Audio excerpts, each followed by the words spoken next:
ദിവസങ്ങളായി ഭക്ഷണം പോലും നൽകാതെ ഒരു ചെറുപ്പക്കാരനെ ക്രൂരമായി മർദ്ദിച്ച് മരണത്തിലെത്തിച്ച സംഭവത്തിൽ സാംസ്കാരിക പ്രവർത്തകരുടെയും എഴുത്തുകാരുടെയും മൗനം സങ്കടപ്പെടുത്തുന്നുവെന്ന് എഴുത്തുകാരൻ സുഭാഷ് ചന്ദ്രൻ കുറ്റ്യാടി കൾച്ചറൽ ഫോറത്തിന്റെ ഉദ്ഘാടനം നിർവഹിച്ചുകൊണ്ട് സംസാരിക്കുകയായിരുന്നു അദ്ദേഹം.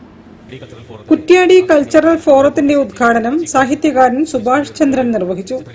അധികാരവർഗം ഹിംസയുടെ നടത്തിപ്പുകാരാകുമ്പോൾ അവരെ തിരുത്താൻ എഴുത്തുകാരാണ് മുന്നോട്ട് വരേണ്ടതെന്ന് അദ്ദേഹം പറഞ്ഞു. വാക്കിന്റെ ശക്തി അധികാരത്തിന് മുകളിലാണെന്നും അദ്ദേഹം സൂചിപ്പിച്ചു.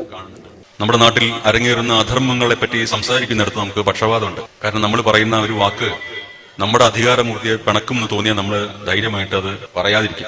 അത് നിങ്ങൾക്കറിയാം, പലതരത്തിലുള്ള പക്ഷപാതങ്ങൾ നമ്മൾ കാണുന്നുണ്ട്. എഴുത്തുകാരൻ പക്ഷേ അക്ഷരത്തിന്റെ വെളിച്ചമുള്ള അനശ്വരതയെ നേർക്കുനേർ നിന്ന് സംബോധന ചെയ്യാൻ കെൽപ്പുള്ള ആകാശത്തോളം തലപ്പൊക്കം ഉണ്ടാകണമെന്ന് പൂർവികരായിട്ടുള്ള നമ്മുടെ ഋഷി പരമ്പരയിലെ വലിയ കവികൾ നിദർശനം ചെയ്ത എഴുത്തുകാരൻ എന്ന് പറയുന്ന ആ കുലത്തിലെ പുതിയ ആളുകൾ പലപ്പോഴും ചില്ലറ സ്ഥാനമാനങ്ങൾക്ക് വേണ്ടി അപ്രിയമായ സത്യങ്ങൾ വിളിച്ചു പറയാൻ മടിക്കുന്നവനാണ്. സത്യം ബ്രുയാത് പ്രിയം ബ്രുയാത് നാ ബ്രുയാത് സത്യം അപ്രിയം എന്ന് പറയും. സത്യം പറയണം, പ്രിയം പറയണം, പക്ഷെ അപ്രിയമായ സത്യങ്ങൾ പറയാതിരിക്കണം. ഒരു പഴയകാല വേദോക്തിയാണ്. അധികാരം നടപ്പിലാക്കുന്ന അപ്രിയങ്ങളിൽ സാധാരണക്കാരന് സാധിക്കില്ലായിരിക്കും. കാരണം അവന്റെ കയ്യിൽ വാക്ക് എന്ന് പറയുന്ന ആയുധമില്ല.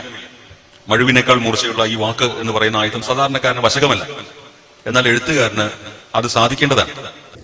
ചെയർമാൻ KT സൂപ്പി ചടങ്ങിൽ അധ്യക്ഷത വഹിച്ചു.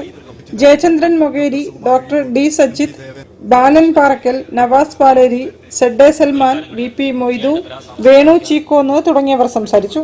സ്വാഗത സംഘം convener Moythu Kannankodan, programme convener CK Karunakaran തുടങ്ങിയവർ പരിപാടിക്ക് നേതൃത്വം നൽകി.